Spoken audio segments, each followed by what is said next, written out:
Hello बच्चों, let's see the question. So the question says calculate the enthalpy change of 1 mole of reaction. तो यहाँ पे reaction क्या given है? Sodium solid plus half Br2 gas से आपका बन रहा है सोडियम ब्रोमाइड यानी NaBr solid in kilo calorie.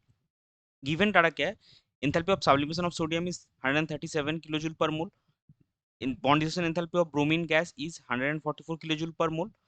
Fast ionization enthalpy of sodium is gas is 496 kilojoule per mole. First electron affinity of bromine gas is minus 325 kilojoule per mole and lattice energy of NaBr is plus 742 kilojoule per mole. Answer हमको निकालना है kilo calorie में. तो चलिए सबसे पहले देखते हैं इस क्वेश्चन का की कॉन्सेप्ट क्या है.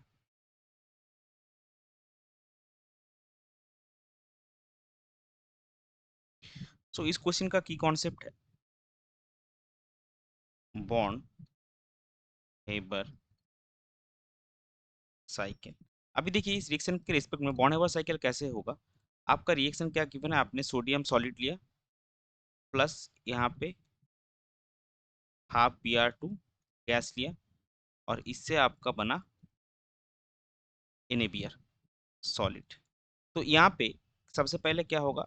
ये सोडियम सॉलिड जो है वो सोडियम गैस में कन्वर्ट होगा. फिर एक इलेक्ट्रॉन छोड़ के ये Na+ आयन में कन्वर्ट होगा. ब्रोमीन मॉलिक्यूल से यहाँ पे ब्रोमीन एटम बनेगा. फिर ये एक इलेक्ट्रॉन एक्सेप्ट करके आपका Br- गैस बनाएगा और फिर ये दोनों मिलके आपका NaBr सॉलिड बनाएगा. अभी यहाँ पे कौन कौन से डाटा बैठेंगे वो देखिए. तो ये डेल्टा H नॉट है रिएक्शन का जो हमको change in enthalpy of the reaction है वो निकलेगा. यहाँ पे सोडियम सॉल्ट से सोडियम गैस जो आ रहा है ये आपका डेल्टा H सब्लिमेशन यानी कि सोडियम का सब्लिमेशन एंथैल्पी दैट इज 137. फिर सोडियम गैस से सोडियम आयन बन रहा है वो आपका fast ionisation enthalpy that is 496. यहाँ पे हाफ इंटू क्या आएगा आपका delta H T that is इसका वैल्यू कितना गिवन है 144 यानी कि 72 यूनिट. हम यहाँ पे थोड़ी जगह कमी से नहीं लिख रहे, यूनिट सबका किलोजूल पर मोल में ही गिवन है. फिर ब्रोमीन गैस से Br- जो बन रहा है ये आपका फर्स्ट इलेक्ट्रॉन एफिनिटी है. फर्स्ट इलेक्ट्रॉन एफिनिटी जो कि गिवन है आपका, इसको हम EA लिख रहे हैं. ये इज माइनस 325 और ये आपका हो गया डेल्टा H लैटिस एंथैल्पी है क्योंकि आयंस मिलके आपका क्रिस्टल लैटिस बना रहा है. तो ये आपका गिवन है प्लस 742. तो डेल्टा H नॉट का जो वैल्यू होगा अगर आप सिंगल स्टेप में जाएंगे तो एंथैल्पी चेंज क्या होगा डेल्टा H नॉट. और अगर आप इस नीचे का जो डायग्राम हमने ड्रॉ किया इस स्टेप में जाएंगे तो ये सारे एंथैल्पीज का सम होगा आपका रिएक्शन का एंथैल्पी. तो हम क्या लिख सकते हैं?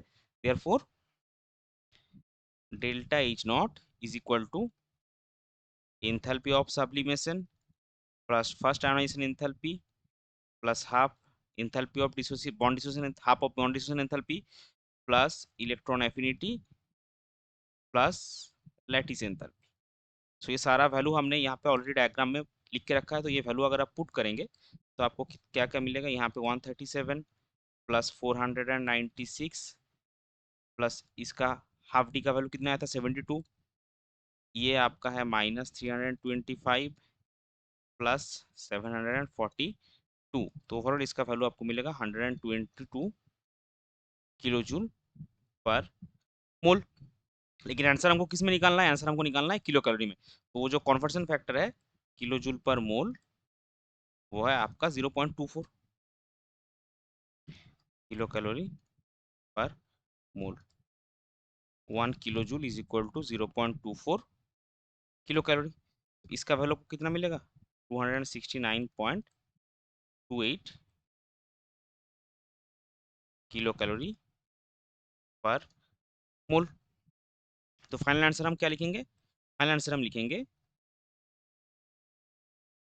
Enthalpy change for 1 mole of reaction is 269.28 kilo calorie. ये हो जाएगा आपका correct final answer. I hope you understood well. Best of luck. Thank you.